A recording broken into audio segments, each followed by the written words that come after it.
चलो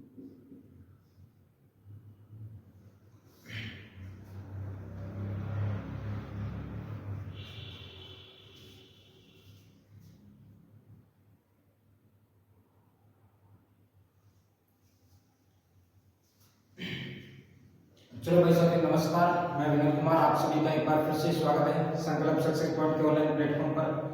तो कैसे हो, आशा और उम्मीद करता हूँ सब बढ़िया होंगे, मस्त होंगे, स्वस्थ होंगे। तो भाई आज हम बात करेंगे पॉलिटी की नेक्स्ट क्लास के अंदर, और इससे पहले भी क्लासें लग चुकी है, 7 से 8 क्लास हो चुकी है। तो अगर वो आपने नहीं देखी अब तक तो जाके जरूर एक बार देखें। और उसके अंदर हमने जो आर्टिकल है वो खत्म कर दिया भाई।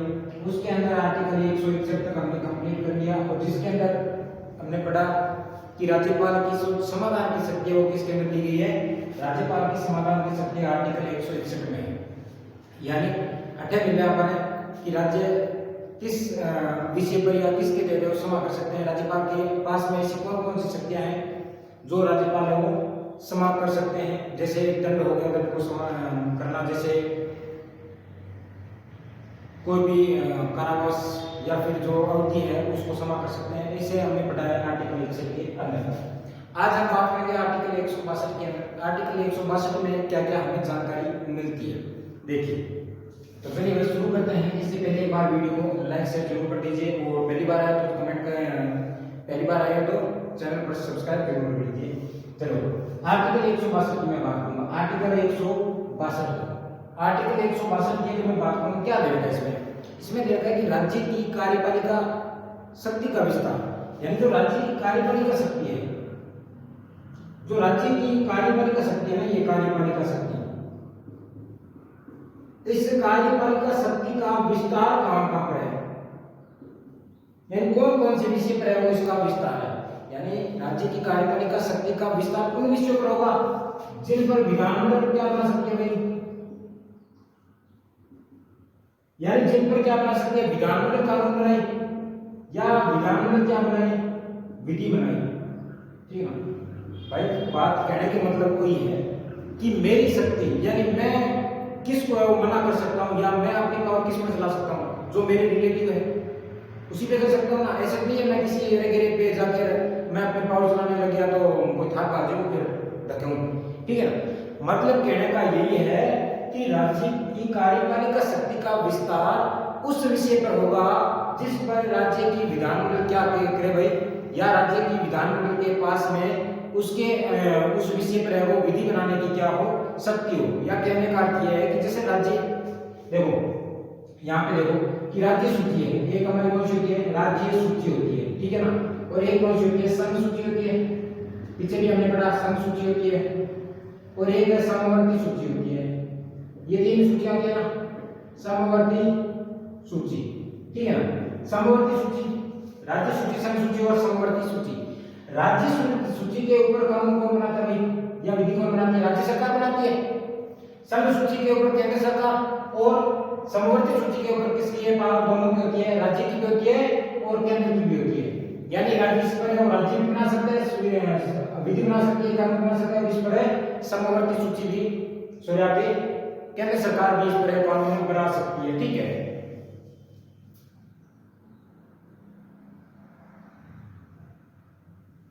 चलो हाँ देखो, यानी समवर्ती के ऊपर तो दोनों बना सकते हैं कानून, लेकिन यहां पर कौन बना सकता है, राज्य के ऊपर राज्य सरकार और संघ सूची पर संघ सूची। अब भी यानी जो विषय राज्य सरकार के अंडर में आते हैं या फिर राज्य सूची के अंडर में आते हैं, उसी विषय के ऊपर ही तो राज्य सरकार कानून बनाती है। मतलब कि राज्य की कार्यपालिका शक्ति का विस्तार उस विषय पर होगा जो राज्य सूची के अंडर में आए। यानी कहने का मतलब सीधा सा है कि राज्य सूची के विषय है उनके ऊपर राज्य की कार्यपालिका शक्ति क्या कर सकती है भाई, अपना या राज्य की कार्यपालिका शक्ति का विस्तार होता है। ये इतना समझ में आ गया ना, सीधी बात है। आर्टिकल 162 में कह दे रखे कि राज्य की कार्यपालिका शक्ति को विस्तार। अब राज्य की कार्यपालिका शक्ति का विस्तार किस पर होगा, जो राज्य, जो विषय राज्य की कार्यपालिका शक्ति के, सॉरी जो विषय राज्य सूची के अंडर में या फिर जिस विषय पर राज्य की विधानमंडल है वो कानून बनाए या विधि बनाए या उसके पास में विधि बनाने की क्या हो, शक्ति हो, तो उसके पास में उस पर क्या कर सकती है राज्य की कार्यपालिका शक्ति का विस्तार होता है। चलो लिखो इसको, देखो इसको लिखो भाई। आर्टिकल कौन सा है? आर्टिकल हमारा है 100, आर्टिकल है हमारा 162।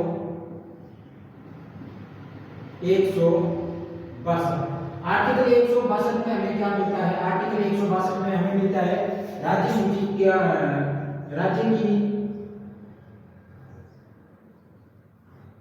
राज्य की कार्यपालिका शक्ति का विस्तार। राज्य की कार्यपालिका शक्ति का क्या मिलता है भाई? विस्तार मिलता है। किसमें मिलता है? राज्य की कार्यपालिका शक्ति का विस्तार किसमें मिलता है? आर्टिकल 162 में। क्या देखा है? देखो इसमें मिलता है कि राज्य की कार्यपालिका, राज्य की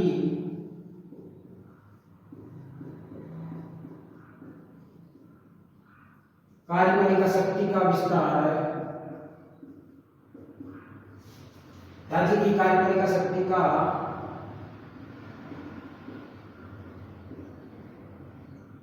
विस्तार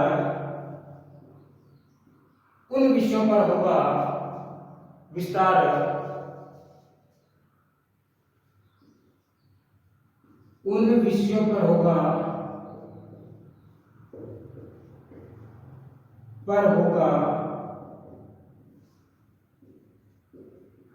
जिस पर क्या होगा भाई? जिस पर राज्य विधानमंडल, राज्य की जो विधानमंडल है, विधानमंडल, राज्य विधानमंडल का, राज्य विधानमंडल को विधि बनाने की शक्ति को विधि है यहाँ पे कानून, विधि बनाने की शक्ति हो। ठीक है, यहां पर मैं लिख सकता हूं अर्थात राज्य सूची,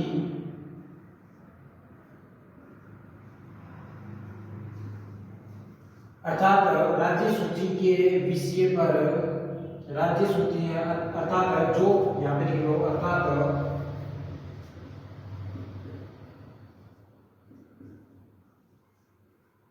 राज्य सूची के विषय है, राज्य सूची के अर्थात जो राज्य सूची के विषय हैं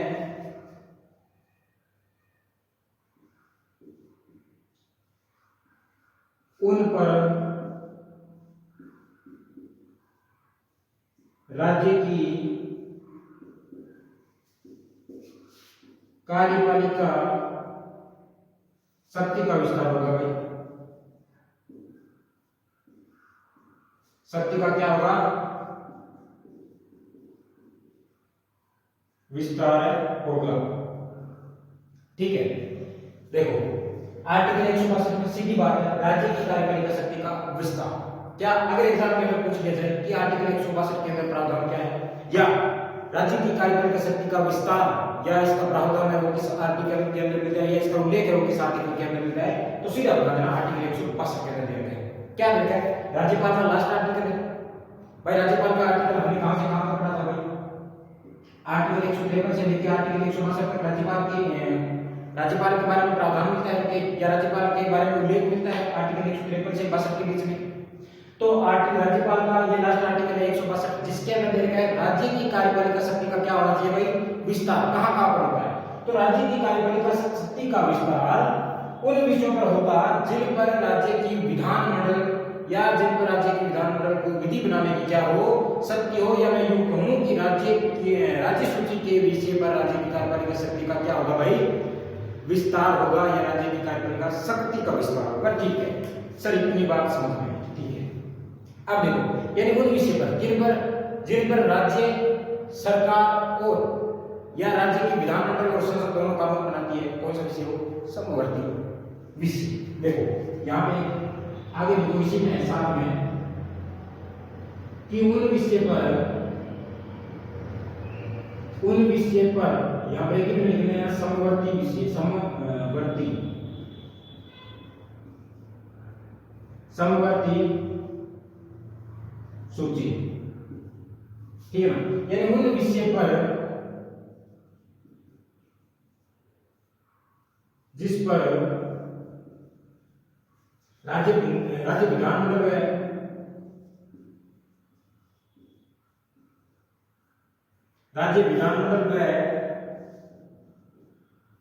संसद, उन विषय पर जिस पर राज्य विधानमंडल व संसद,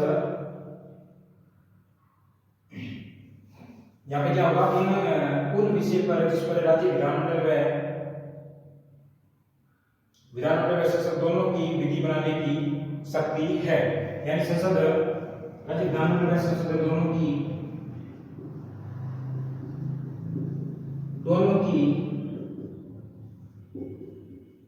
विधि बनाने की क्या हो, बनाने की शक्ति है। देखो, उन विषय पर जिस पर राज्य विधानमंडल और संसद दोनों कानून बना सकती है, इस पर समवर्ती सूची पर। तो इस स्थिति में क्या होता है, अगर यहाँ पे आप इसमें जो लेना चाहते हो ले सकते हो, फिर आगे हम बात करते हैं। चलो ये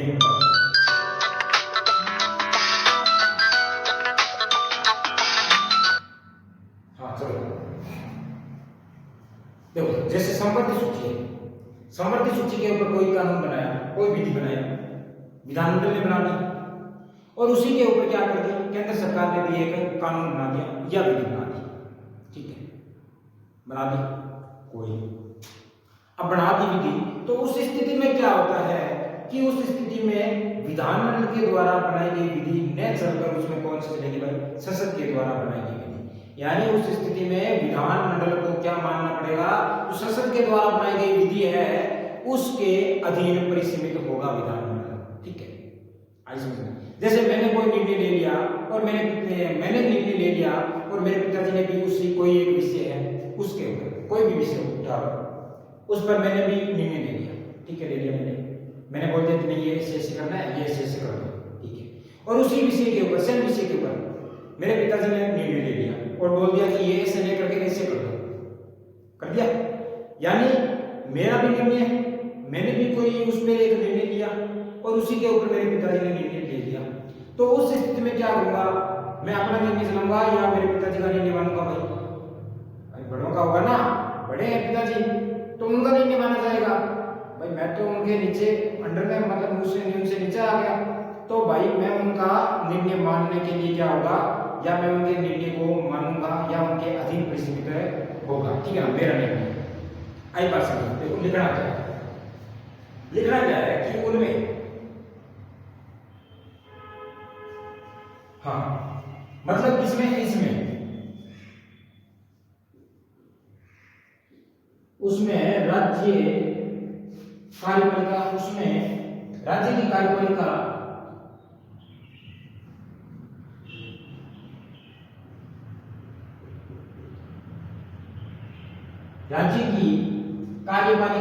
राज्य की कार्यपालिका शक्ति,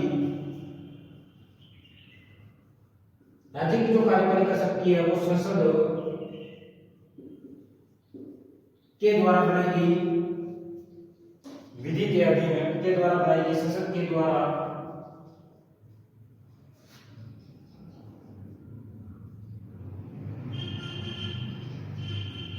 विधि के अधीन बनाई गई विधि के अधीन परिसीमित होगी, बनाई गई विधि के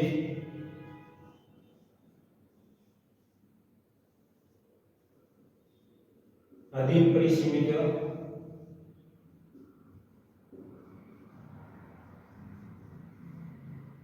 ठीक है।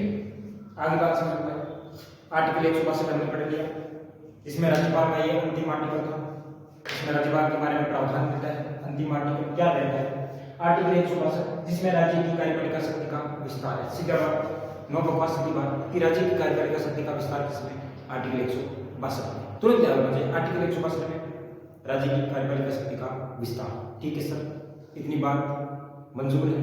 चलो क्या देखा इसमें कि राज्य की कार्यपालिका शक्ति का विस्तार उस विषय पर होगा जिस पर राज्य की विधानमंडल को उस पर विधि बनाने की क्या शक्ति हो, या मैं यूं कहूं कि राज्य की कार्यपालिका शक्ति का विस्तार उस विषय पर होगा जो राज्य सूची के अधीन हो या राज्य सूची के क्या आते हैं, अंडर में आते हैं। ठीक है सर, बात अब देखो, एक समवर्ती सूची होती है, समवर्ती सूची के ऊपर राज्य सरकार भी कानून बना सकती है और उस पर केंद्र सरकार भी कानून बना सकती है, लेकिन उसमें मान्य कानून कौन सा, जैसे कोई विषय के ऊपर राज्य सरकार ने भी कानून बना दिया, राज्य की कार्यपालिका शक्ति ने कानून बना दिया और उसी के ऊपर राज्य की विधानमंडल ने संसद ने भी, आपके केंद्र की संसद ने भी कानून बना दिया, कोई विधि बना दी, तो उस स्थिति में राज्य की कार्यपालिका शक्ति है वो संसद के द्वारा बनाई गई जो विधि होती है उसके अधीन या उसी का निर्णय माना जाए।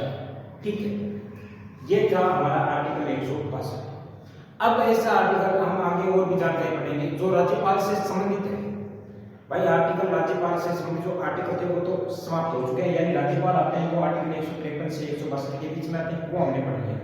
अब जो राज्यपाल से संबंधित किसी न किसी प्रकार से राज्यपाल से संबंधित है वो आर्टिकल पढ़ेंगे। आगे हम राज्यपाल की कार्यपालिका, राज्यपाल की जो शक्तियां होती है वो भी हम पढ़ेंगे, कौन कौन सी शक्तियां राज्यपाल की वो भी हमें पढ़ने वाले हैं। चलो अगर यहाँ पे स्क्रीनशॉट लेना चाहते हो तो ले सकते हो, और मैं बता दूं कि बिल्कुल विस्तार से क्लास चल रही है, आप अपना सपोर्ट बनाओ। और अभी एग्जाम आगे थोड़े समय लग सकता है एग्जाम के अंदर, तो अभी से अगर आपने नोट्स तैयार कर लिए बढ़िया, तो भाई साहब क्वालिटी के अंदर कुछ गलत नहीं होगी, ये ध्यान रखना। चलो आगे हम बात करेंगे किसके बारे में, कुछ और आर्टिकल हम देख लेते हैं, या राज्यपाल की और किस प्रकार की छूट मिलती है राज्यपाल को, वो भी हम देख लेते हैं।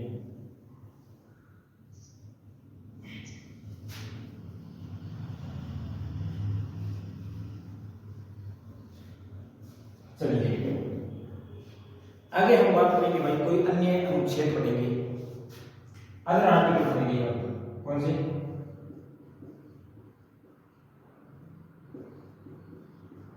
ठीक है, अदर आर्टिकल देखेंगे। अदर आर्टिकल में क्या देखेंगे, आर्टिकल 361 क्या जानकारी मिलती है आर्टिकल 361 के अंदर।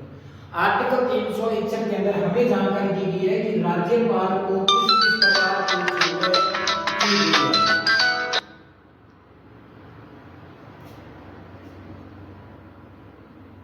कि राज्यपाल को किस किस प्रकार की क्या मिलती है। भाई राज्यपाल को कौन कौन सी छूट दी गई, किसके अंदर मिलती है, आर्टिकल 361 के अंदर। आर्टिकल 361 के अंदर राज्यपाल को संरक्षण छूट या कुछ विशेषाधिकार भी दिए गए, किसके तहत, आर्टिकल 361 के तहत। अब आर्टिकल 361 में हम कितने आर्टिकल पढ़ेंगे भाई, 4 सब आर्टिकल पढ़ेंगे, 4 सब आर्टिकल पढ़ेंगे। कौन कौन सा 4 सब आर्टिकल किसके अंदर पढ़ेंगे, 361 के अंदर पढ़ेंगे, 361 के अंदर पढ़ेंगे। हाँ 361 के अंदर पढ़ेंगे क्या, 4 अन्य। देखो आर्टिकल 1 के अंदर या आर्टिकल 361 के अंदर क्या रहता है, इसमें दिया गया है कि अगर राष्ट्रपति, और यहाँ पे ध्यान रखना राष्ट्रपति और राज्यपाल दोनों के बारे में प्रावधान है, या दोनों के बारे में यहाँ पे विशेष छूट मिलती है, उनको अधिकार मिलते हैं कि अगर राष्ट्रपति या राज्यपाल अपनी पदावधि के दौरान, यहाँ पे देखो मैं लिख देता हूँ, गवर्नर एंड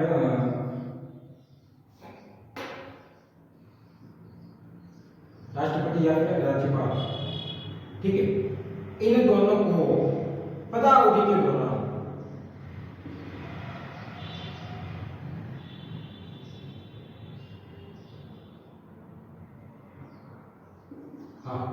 दोनों क्या है, अगर दोनों पदावधि के दौरान कोई भी निर्णय ले लिया, किसी भी प्रकार का कोई भी निर्णय ले लिया, तो उस निर्णय को लेकर हम न्यायालय के अंदर नहीं जा सकते कि ये भाई साहब राज्यपाल के द्वारा या राष्ट्रपति के द्वारा लिए गए निर्णय गलत है।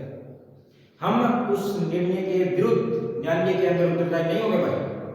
राज्यपाल या राष्ट्रपति किसी ने भी अगर अपनी पदावधि के दौरान कोई निर्णय ले लिया है तो वो निर्णय 100% सही माना जाएगा। उसके विरोध या उस निर्णय को लेकर हम कोर्ट के अंदर नहीं जा सकते, न्यायालय के अंदर नहीं जा सकते, न्यायालय के अंदर उत्तरदायी नहीं होंगे। इसके तहत पदावधि के दौरान अगर राष्ट्रपति ने कोई निर्णय लिया है।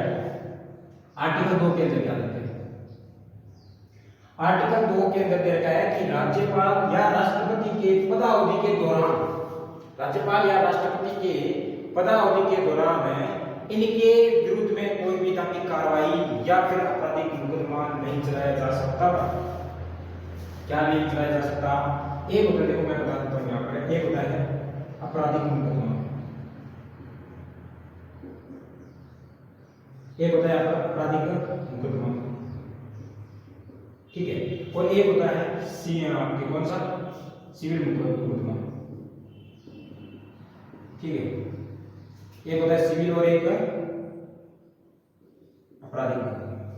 सिविल आपराधिक मुकदमा को हम क्या कहते हैं, इसको हम क्या कह सकते हैं, दंडिक मुकदमा भी कहते हैं, ठीक है ना, क्या कहते हैं इसको भाई, दंडिक कार्रवाई कह सकते हैं, और इसी को क्या कहते हैं हम, फौजदारी मामला भी कहते हैं, फौजदारी मामला, चोरी चारी वाला जो भी मामला है वो इसमें आता है, फौजदारी मामला, ठीक है, जो भी चोरी चारी के जो भी मामला आते हैं वो इसमें आते हैं। और सिविल मामला जो दीवानी मामला होता है, छोटा छोटा कांड, वो किसमें आते हैं भाई, इसमें आते हैं, जो 2 गुट के अंदर समझ जाता है दीवानी मामला, और ये होता है फौजदारी मामला। ये तो हमें जानकारी मिलती है किसके अंदर, आर्टिकल 361(2) के अंदर, किसके अंदर, आर्टिकल 361(2) के अंदर, और ये जानकारी मिलती है आर्टिकल 361(4) के अंदर। आर्टिकल 361 के अंदर दे रखा है कि राष्ट्रपति या राज्यपाल के विरुद्ध, राष्ट्रपति या राज्यपाल पदावधि के दौरान, सॉरी आपके राज्यपाल या राष्ट्रपति के विरुद्ध पदावधि के दौरान किसी भी प्रकार का आपराधिक मुकदमा या दंडिक कार्रवाई नहीं की जा सकती, किसी भी न्यायालय के अंदर नहीं की जा सकती, ठीक है ना, किसी भी न्यायालय में नहीं चलाई जा सकती। ये तो किसमें मिलती है, आर्टिकल 361(2) के अंदर। आर्टिकल 361(4) के अंदर क्या दिया गया है, आर्टिकल 361(4) के अंदर हमें जानकारी मिलती है कि राष्ट्रपति या राज्यपाल के पदावधि के दौरान सिविल मुकदमा चलाया जा सकता है, लेकिन उससे पहले क्या करना पड़ेगा, 2 माह पूर्व इनको क्या देनी पड़ेगी भाई, जानकारी देनी पड़ेगी कि आपने ये कांड कर दिया और आपके विरुद्ध सिविल मुकदमा चलाया जा रहा है या दीवानी मामला चलाया जा रहा है। यानी 2 माह पूर्व क्या करना पड़ेगा, राज्यपाल को या फिर राष्ट्रपति को जानकारी देनी पड़ेगी कि भाई साहब आपके विरुद्ध ये चलाया जा रहा है सिविल मुकदमा, आपने ये कांड कर दिया। किसके अंदर, आर्टिकल 361(4) के अंदर। आर्टिकल 361(2) के अंदर क्या है, आपराधिक मुकदमा, लेकिन पदावधि के दौरान आपराधिक मुकदमा नहीं चलाया जाएगा, ये जानकारी हमें मिलती है इसमें। अच्छा, ये तो 2 हो गया, ये 3 हो गया, और ये 1 हो गया, हमने क्या पढ़ा एक में कि निर्णय दिया गया, निर्णय उसको हमें न्यायालय के अंदर उसके ऊपर किसी भी प्रकार का पेश नहीं कर सकते या उस निर्णय को गलत नहीं ठहरा सकते न्यायालय के अंदर, एक में। तो बीच में भाषा में 3 हो गया, आर्टिकल 3। इसमें क्या होता है, इसके अंदर क्या होता है, आर्टिकल 361(3) के 361 के अंदर दिया गया है कि राज्यपाल या राष्ट्रपति के विरुद्ध पदावधि के दौरान कोई भी गिरफ्तारी वारंट नहीं निकाल सकती या गिरफ्तारी आदेश किसी भी न्यायालय के द्वारा जारी नहीं किया जा सकता। भाई जी बहुत बड़ी सुविधा है, बहुत बड़ी सुविधा है। कोई भी कांड कर दियो, माना कि कोई भी राज्यपाल राष्ट्रपति किसी प्रकार का कांड हो गया, चोरी चारा का जो भी कांड हो गया, और वो पद पर है, तब तक उनके विरुद्ध किसी भी प्रकार की कार्रवाई नहीं की जा सकती। भाई साहब किसी भी प्रकार की कार्रवाई नहीं की जा सकती, उनको गिरफ्तार नहीं किया जा सकता। बहुत बढ़िया बात है ये। हाँ, लेकिन जैसे ही पद त्याग देते हैं, पद से हमको छुटकारा मिल जाता है, फिर तो छोड़ने वाले नहीं है, नहीं छोड़ेंगे, फिर नहीं छोड़ेंगे। तो कहने का मतलब ये है कि 361(1) के अंदर क्या है कि उनके द्वारा दिया गया निर्णय सर्वमान्य होगा, कोई भी उसको गलत नहीं ठहरा सकता किसी भी न्यायालय के अंदर, ठीक है, इतनी बात समझ। 2 के अंदर कि आपराधिक मुकदमा नहीं चलाया जा सकता पदावधि के दौरान। 4 के अंदर सिविल मुकदमा चलाया जा सकता है, लेकिन उससे पूर्व क्या करना पड़ेगा, 2 माह पूर्व जानकारी देनी पड़ेगी। जैसे भाई किसी के विरुद्ध महाभियोग लाया जाता है, तो उससे पहले क्या करता है, 14 दिन पहले उनको क्या करते हैं, जानकारी दी जाती है। इसी प्रकार से यहाँ है कि 2 माह पूर्व जानकारी देनी होगी, ठीक है सर। 361(3) के अंदर क्या मिलता है, 361(3) के अंदर मिलता है कि राज्यपाल को या राष्ट्रपति को पदावधि के दौरान गिरफ्तार नहीं किया जा सकता। बहुत बढ़िया बात, बहुत सुविधा है, ठीक है। आप अभी लड़ सकते, चुनाव लड़ सकते, नियुक्ति पास है। अब लिखो इनको, अब हम एक एक करके लिखते हैं क्या क्या जानकारी दी गई है किसके साथ। आर्टिकल 361 कौन सा है, आर्टिकल 361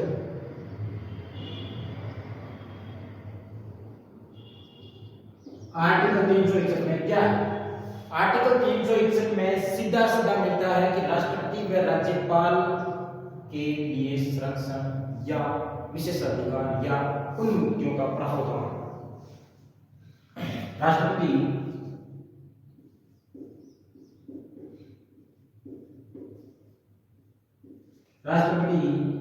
व राज्यपाल, राष्ट्रपति व राज्यपाल, और राज्यपाल को मैं क्या कर सकता हूँ? राज्य प्रमुख भी कर सकता हूँ, राज्य प्रमुख, यानी राष्ट्रपति व राज्यपाल का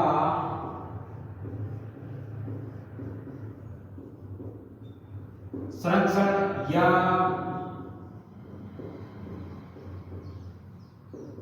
विशेषाधिकार, या इसको भी और क्या नाम दे सकते हैं भाई? विशेषाधिकार, या इसको मैं बोल सकता हूं क्या? उन्मुक्तियां।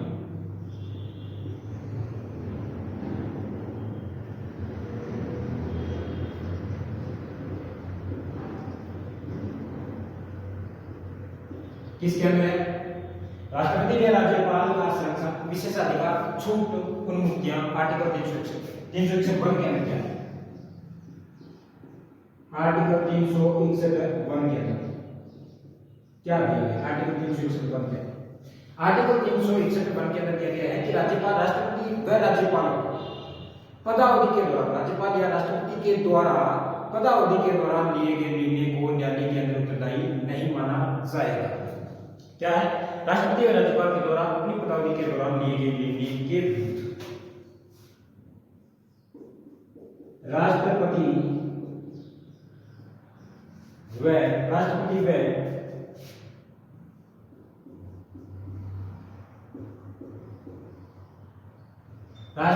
राज्यपाल के द्वारा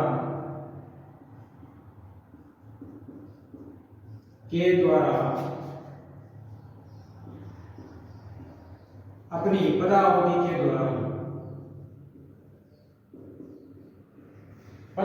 के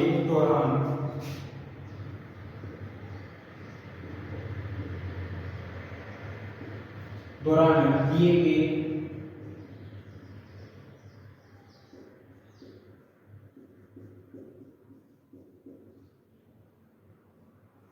निर्णय के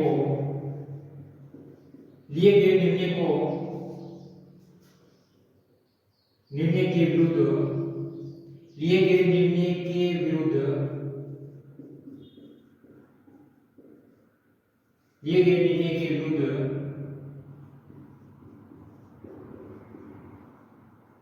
न्यायालय में उत्तरदायी नहीं होगा।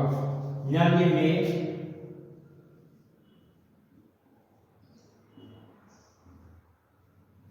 उत्तरदायी नहीं होगा। ठीक है। आर्टिकल 361 के अंदर है कि राष्ट्रपति व राज्यपाल के द्वारा अपनी पदावधि के दौरान लिए गए निर्णय को या लिए गए निर्णय के विरुद्ध न्यायालय में क्या नहीं होगा भाई? न्यायालय में उत्तरदायी नहीं होगा, या हम ये कह सकते हैं कि उसके विरुद्ध न्यायालय में किसी भी प्रकार की बहस नहीं की जाएगी कि ये उनके द्वारा लिए गए निर्णय गलत है या सही है। ठीक है। आर्टिकल 361(2), आर्टिकल 361(2) के अंदर क्या है? आर्टिकल 361(2) के अंदर दे रखा है कि राष्ट्रपति व राज्यपाल को पदावधि के दौरान किसी भी उनके ऊपर दंडिक कार्रवाई या फिर आपराधिक मुकदमा नहीं चलाया जाएगा, किसी भी न्यायालय में। ठीक है। क्या कि राष्ट्रपति व राज्यपाल के विरुद्ध पदावधि के दौरान दंडिक कार्रवाई या आपराधिक मुकदमा किसी न्यायालय में नहीं चलाया जाएगा।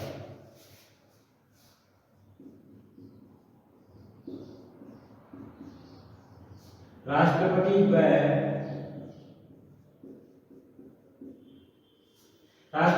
राज्यपाल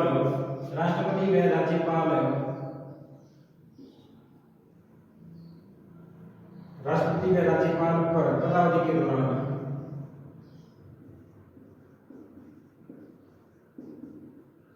पदावधि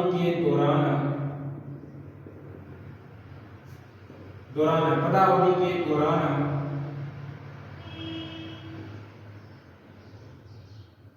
किसी भी प्रकार का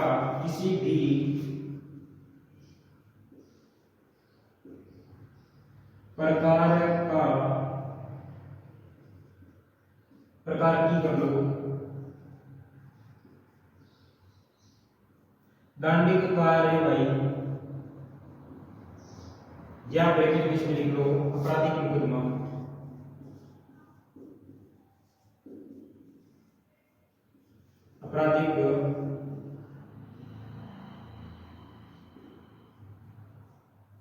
यहाँ पर देखो राष्ट्रपति व राज्यपाल पर पदावधि के दौरान दंडिक कार्रवाई में यहाँ पे ये हटा दो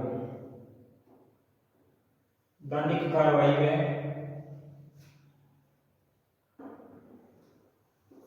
राष्ट्रपति व राज्यपाल पर पदावधि के दौरान दंडिक कार्रवाई या आपराधिक मुकदमा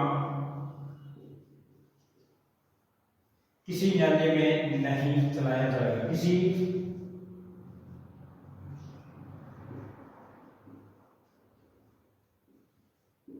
न्यायालय में नहीं चलाया जाएगा।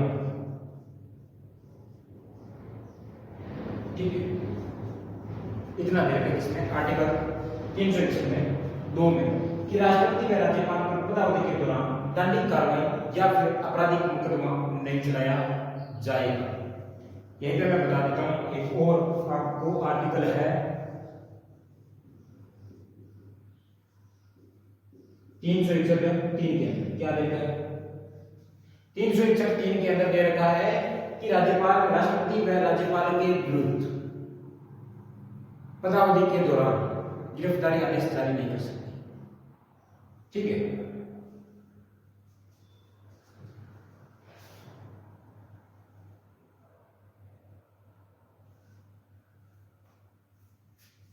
यानी राष्ट्रपति व राज्यपाल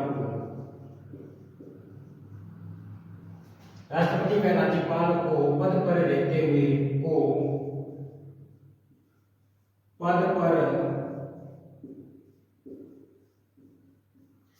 राष्ट्रपति व राज्यपाल को पद पर रहते हुए गिरफ्तार नहीं किया जा सकता।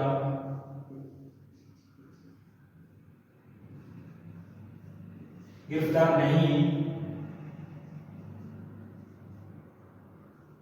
किया जा सकता या अर्थात मैं यूं कहूं कि किसी भी न्यायालय के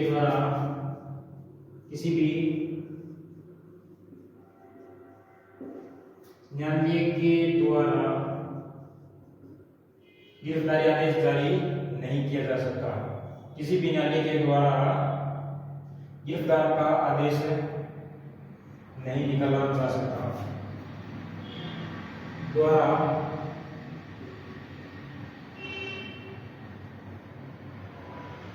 गिरफ्तारी का आदेश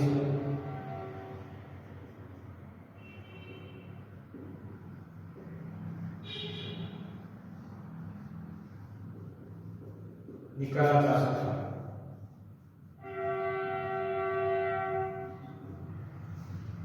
इतनी बात समझ में आ गई कि आर्टिकल हमने पढ़ा कौन कौन सा। अब हमने पढ़ लिया आर्टिकल 361 के अंदर दे रखा है कि राष्ट्रपति व राज्यपाल का संरक्षण विशेष अधिकार या फिर उनको कुछ छूट दे रखी है, विशेष अधिकार उनको दिए गए।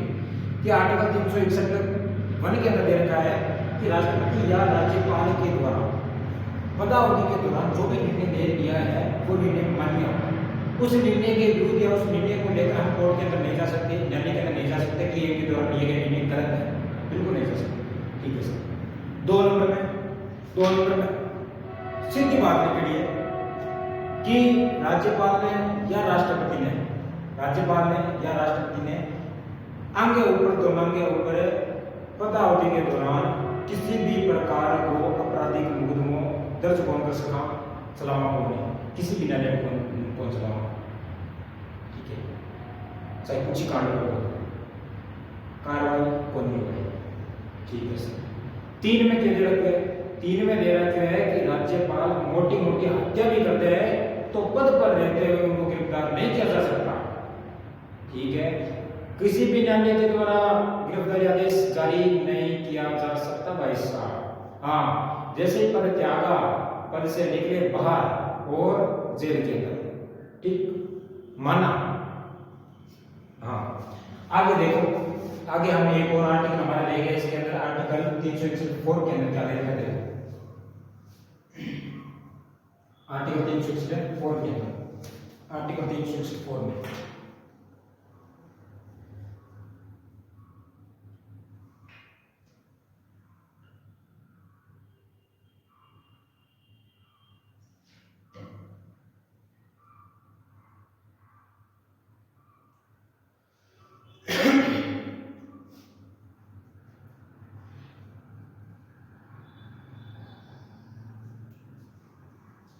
चलो आर्टिकल 364 के अंदर देख लेते हैं।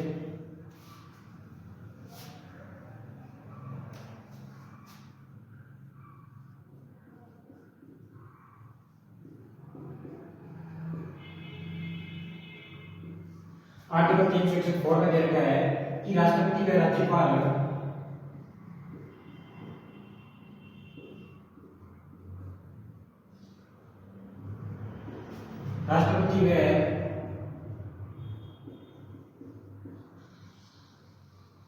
राष्ट्रपति व राज्यपाल के विरुद्ध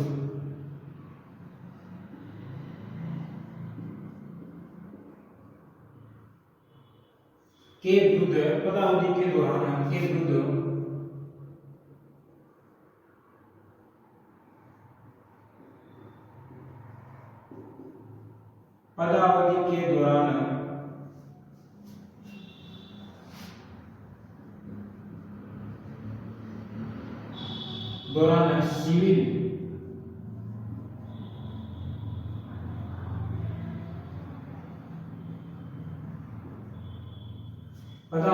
दौरान सिविल मुकदमा चलाया जा सकता है,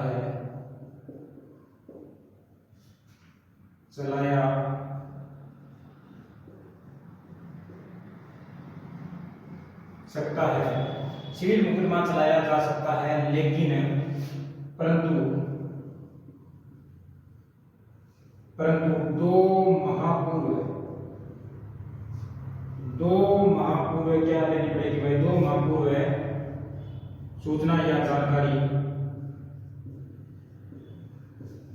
यहाँ पे लिखो 2 महापूर्व सूचना देकर, 2 महापूर्व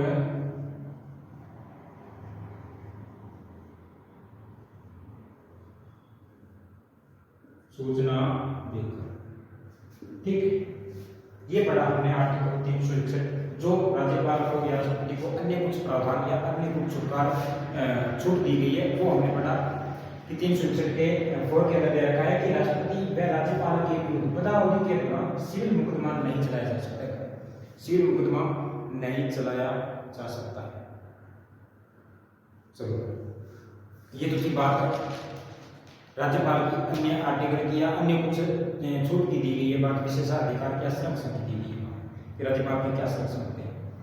अब हम बात करेंगे राज्यपाल की शक्तियां, कि राज्यपाल के पास में किस किस प्रकार की शक्तियां हैं, राज्यपाल के पास में किस किस प्रकार की शक्तियां हैं। अगर इसका स्क्रीनशॉट लेना चाहते हो तो ले सकते हो।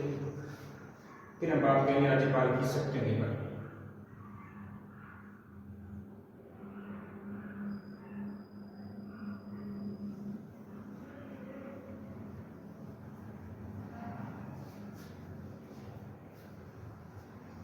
देखो, क्लासें काफी होगी, राज्यपाल को लेकर क्लास में आप सोच सकते हो 4 से 9 क्लास हो गई आज ये, तो टॉपिक में दम है और कंटेंट में भी दम लग रहा है मुझे भाई। एक राज्यपाल की लगभग देखा जाए तो एवरेज में लेके अगर चलूं तो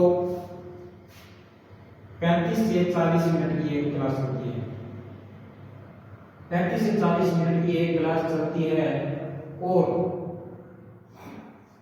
आज 8 से 9 क्लास हो चुकी है, तो भाई साहब कंटेंट खत्म है। और अभी तक मैं बता देता हूँ कि 4 से 5 या 4 से 5 या 5 से 6 क्लास को चलने वाली है अभी राज्यपाल को लेकर। तो भाई साहब ढंग से नोट्स बना लेना, और जो यहाँ पे मैं लिखवा रहा हूँ ना वो उनके नोट्स जरूर बना लेना, बस एग्जाम के अंदर वहीं से मिल जाएंगे क्वेश्चन। चलो देखो, अब हम बात करेंगे राज्यपाल की शक्तियां क्या है, पावर ऑफ गवर्नर, ठीक है।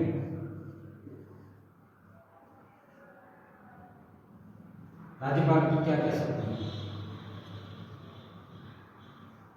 देखो राज्य सरकार के 3 अंग होते हैं। राज्य सरकार के कितने अंग हैं? राज्य सरकार के कितने अंग हैं भाई?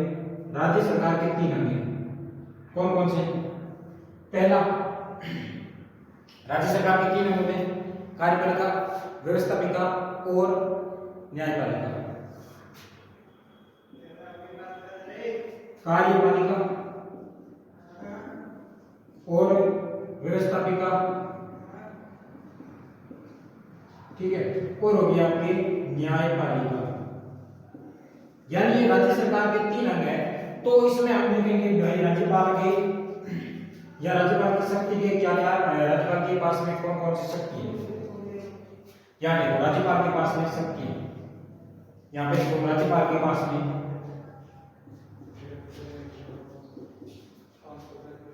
राज्यपाल की शक्ति, पावर ऑफ राज्यपाल। पहली शक्ति राज्यपाल के पास में पहली शक्ति होती है कार्यपालिका शक्ति। कौन सी? कार्यपालिका शक्ति।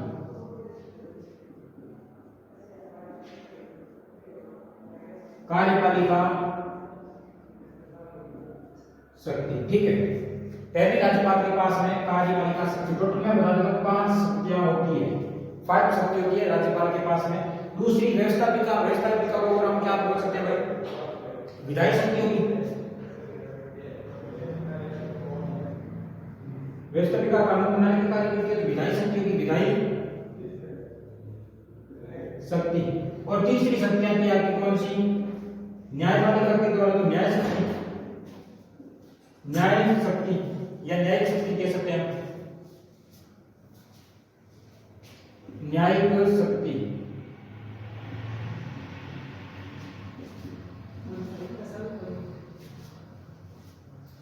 क्या है?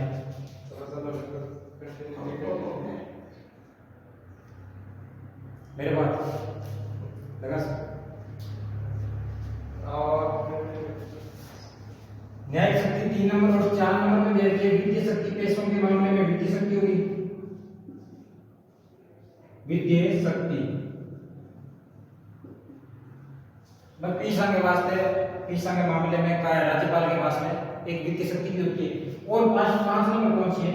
राज्यपाल के पास में खुद की शक्ति, स्व विवेक शक्ति। यानी राज्यपाल के पास में खुद की शक्ति भी है, हाँ।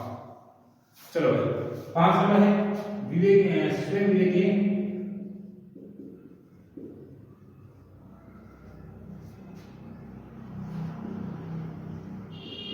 ठीक है, स्व विवेक शक्ति। ये 5 प्रकार की राज्यपाल के पास में क्या होती है? शक्तियां। पहली कार्यपालिका, दूसरी विधायी शक्ति, तीसरी न्यायिक शक्ति और चौथी होगी आपके वित्तीय शक्ति और 5 नंबर शक्ति होगी स्व विवेक शक्ति। लेकिन स्व विवेक शक्ति भी 2 प्रकार की होती है। एक जिसका संविधान में उल्लेख है उसको संवैधानिक स्व विवेक शक्ति कहते हैं, और दूसरी जो राज्यपाल खुद ले सकता है जिसका संविधान के अंदर उल्लेख नहीं है वो गैर संवैधानिक हो जाएगी परिस्थिति जन्य स्व विवेक शक्ति। यानी कुछ ऐसी परिस्थितियां, ऐसी घटनाएं हो जाती है, उस समय राज्यपाल को क्या करना पड़ता है भाई? उस शक्ति का प्रयोग करना पड़ता है, या खुद से कोई प्रयोग स्व विवेक शक्ति का प्रयोग करना पड़ता है, तो उसको हम क्या बोल सकते हैं? स्व विवेक शक्ति। जैसे मुख्यमंत्री के लिए, हाँ, जैसे अगर मैं बात करूं मुख्यमंत्री के बारे में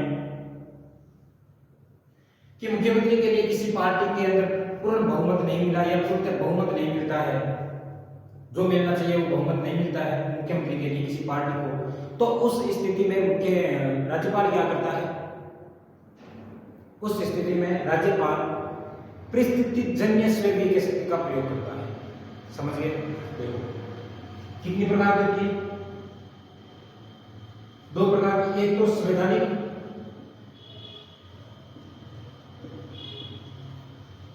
संवैधानिक स्वयं की शक्ति,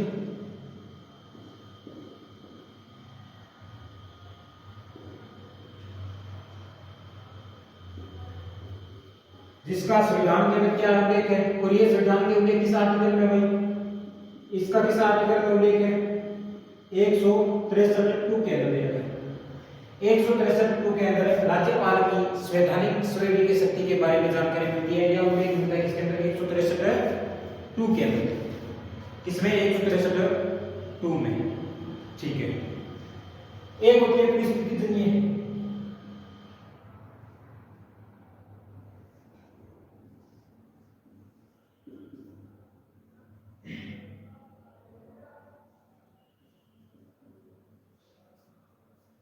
परिस्थिति जन्य स्वयं की शक्ति,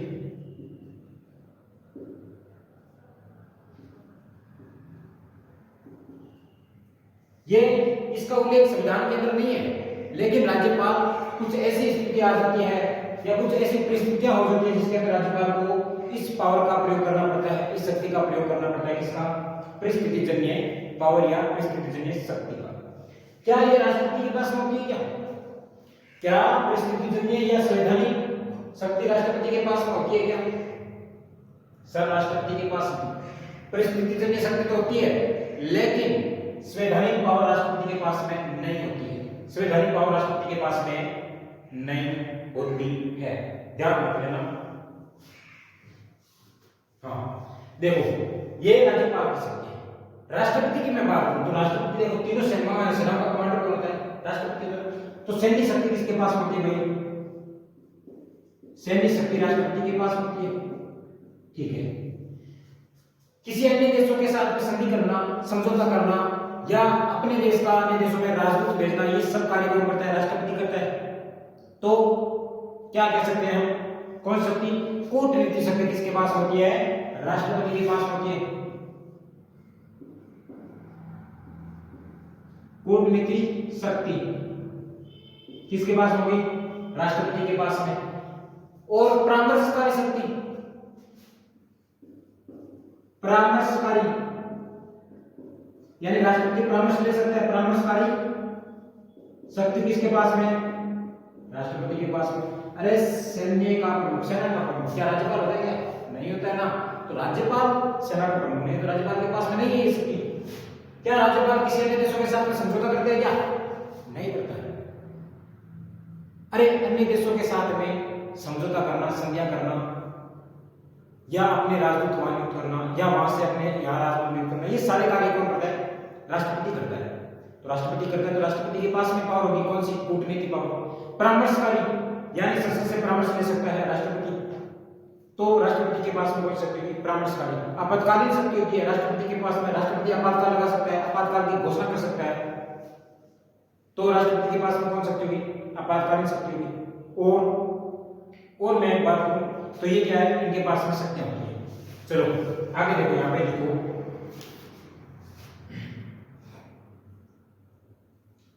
ये अगर आपने नहीं उतारा तो स्क्रीनशॉट ले सकते हो इसका, फिर आगे हम बात करते हैं। एक नोट लगा के बात लिखनी है।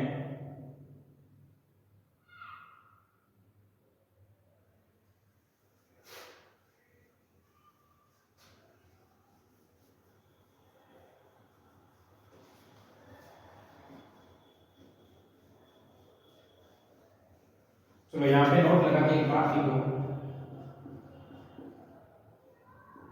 कि सैन्य शक्ति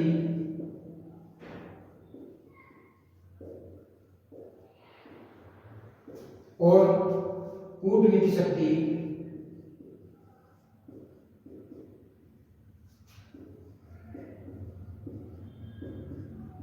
और परामर्शकारी शक्ति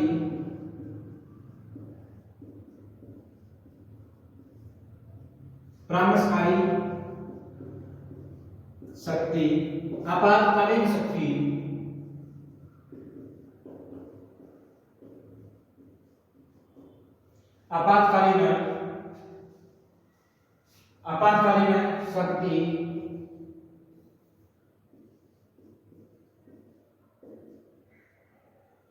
आपातकालीन शक्ति राष्ट्रपति के पास होती है। किसके पास, राष्ट्रपति के पास होती है लेकिन किसके पास नहीं होती भाई? लेकिन राज्यपाल के पास में राज्यपाल के पास नहीं होती है। राज्यपाल के पास नहीं होती है। कौन सी? सैन्य, कूटनीति, परामर्श, आपातकालीन, ये सारी शक्तियां किसके पास होती है भाई? ये सारी शक्तियां राष्ट्रपति के पास होती है लेकिन राज्यपाल के पास में नहीं होती। तो भाई साहब राज्यपाल जी नाराज हो गया कि मार्का ने ये शक्तियां को नहीं, राष्ट्रपति जी की शक्तियां हैं। तो राष्ट्रपति जी कहे हो कि रुको, आप नाराज मत हो। और मैं बात करा कि धारक में किसी शक्ति है? संवैधानिक शक्ति है। किसी जो संविधान के अंदर जिसका उल्लेख है संवैधानिक शक्ति है, राज्यपाल या राज्यपाल के पास में कौन से? संवैधानिक। लेकिन वो शक्ति राष्ट्रपति के पास में नहीं है। तो बोलियो बराबर। हाँ, धारक में संवैधानिक है तो वे मारेखाने को नहीं, और मारेखाने सैन्य आपातकाल वाली है तो वे धारक में को नहीं, बराबर। कोई बात नहीं, नाराज होने की कोई बात ही नहीं है। चलो यहाँ पे एक नोट लगा के और लिख लो बात। यहाँ पे 10 रुपये वाला और नोट लगा लो और यहाँ पे लिखो कि संवैधानिक स्वयं की शक्तियां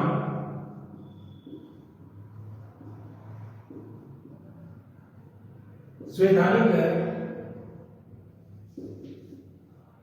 स्वयं की शक्ति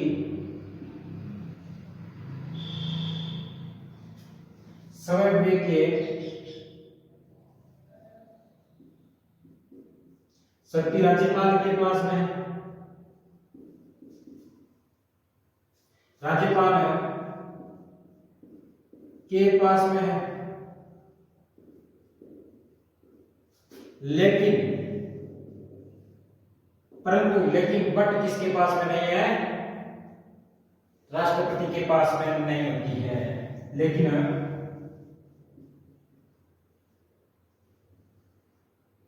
राष्ट्रपति के पास नहीं है। यह जानकारी थी राज्यपाल के पास में। हमने देखा कि राज्यपाल के पास में कौन कौन सी शक्तियां हैं। राज्यपाल के पास में 5 प्रकार की शक्तियां होती है। आज हमने क्या पढ़ा वो देखते हैं। आज हमने सबसे पहले पढ़ा आर्टिकल 162। आर्टिकल 162 के अंदर दे रखा है कि राज्य की कार्यपालिका शक्ति का विस्तार कहां तक है, वो दे रखा है आर्टिकल 162। उसके बाद में हमने कुछ अन्य प्रावधान जाने जो राज्यपाल और राष्ट्रपति को कुछ छूट दी गई है, कुछ विशेषाधिकार दिए गए, उनको कुछ अधिकार दिए गए, उनके बारे में जाना होगा। उनके संरक्षण के लिए कुछ अधिकार, जैसे आर्टिकल 361 के अंदर क्या है ये बात जानकारी मिलती है। और आर्टिकल 361 के अंदर सब क्लोज है 4। पहले के अंदर कि राष्ट्रपति या राज्यपाल के दौरान पदावधि के दौरान लिए गए निर्णय मान्य होंगे, उसको लेकर हम कोर्ट के अंदर नहीं जा सकते। दूसरी बात कि राष्ट्रपति या राज्यपाल के विरुद्ध पदावधि के दौरान क्या नहीं चलाया जा सकता? दंडिक कार्रवाई या आपराधिक मुकदमा नहीं चलाया जा सकता। तीसरी बात यानी 361(3) के अंदर लिखा है कि राष्ट्रपति या राज्यपाल को पदावधि के दौरान या पद पर रहते हुए उनको गिरफ्तार नहीं किया जा सकता, उनके विरुद्ध किसी भी प्रकार का गिरफ्तारी वारंट नहीं निकाला जा सकता, आदेश जारी नहीं किया जा सकता। ठीक है सर। आर्टिकल 361(4) के अंदर दे रखा है कि राष्ट्रपति या राज्यपाल पदावधि के दौरान उनके ऊपर मुकदमा चलाया जा सकता है, कौन सा? सिविल या दीवानी। लेकिन उससे पूर्व 2 माह पूर्व क्या देनी पड़ेगी? सूचना तो देनी पड़ेगी कि भाई साहब आपके ऊपर ये प्रकार इस प्रकार की आपके विरुद्ध जानकारी मिली है या इसके विरुद्ध आपके विरुद्ध कार्रवाई की गई है और आपके ऊपर मुकदमा चलाया जाएगा। तो 2 माह पूर्व जानकारी देनी होगी।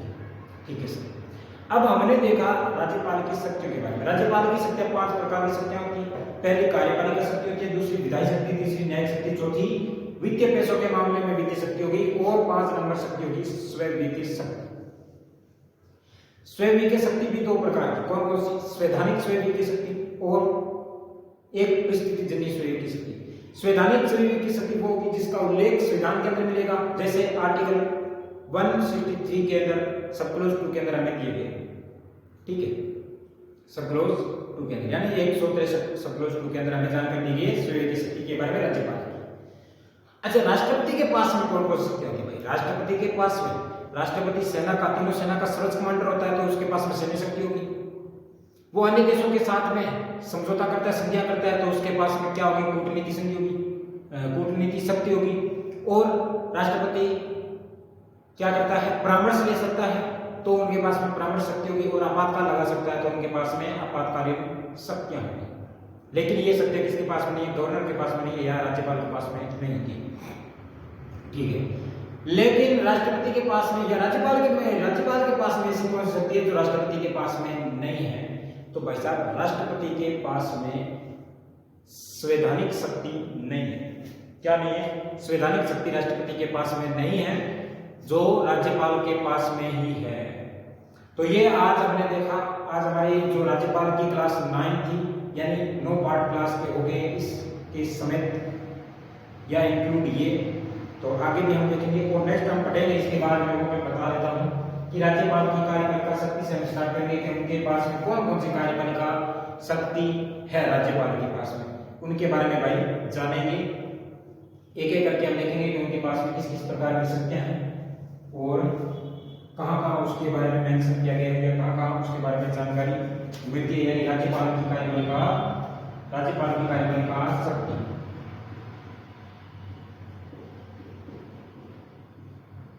राज्यपाल की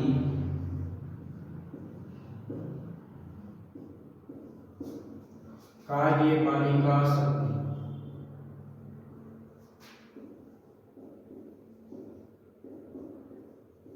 राज्यपाल की कार्यपालिका शक्ति के बारे में हम कल पढ़ेंगे। और तो भाई वीडियो कैसे लगा कमेंट करके जरूर बताना, और ज़्यादा से ज़्यादा अपने साथी के बीच में शेयर भी कर दिया करो, ताकि कुछ मोटिवेट मिल जाए और कुछ अच्छा करने का। और अपने प्यार बनाए रखना, सपोर्ट जरूर करना। पहली बार आओ क्लास पे, चैनल पे, तो चैनल को सब्सक्राइब कर लीजिए। बाकी यूँ ही हंसते रहिए, मुस्कुराते रहिए, मिलते रहेंगे और अपने माता पिता की सेवा करते रहिए।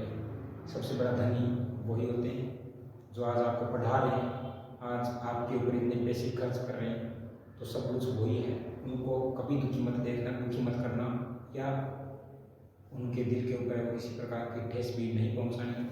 तो उनकी सेवा करते रहिए, हंसते रहिए, मुस्कुराते रहिए। और इसी प्रकार से मिलते हैं अगली क्लास के अंदर। बाय बाय, टेक केयर, जय हिंद, जय भारत।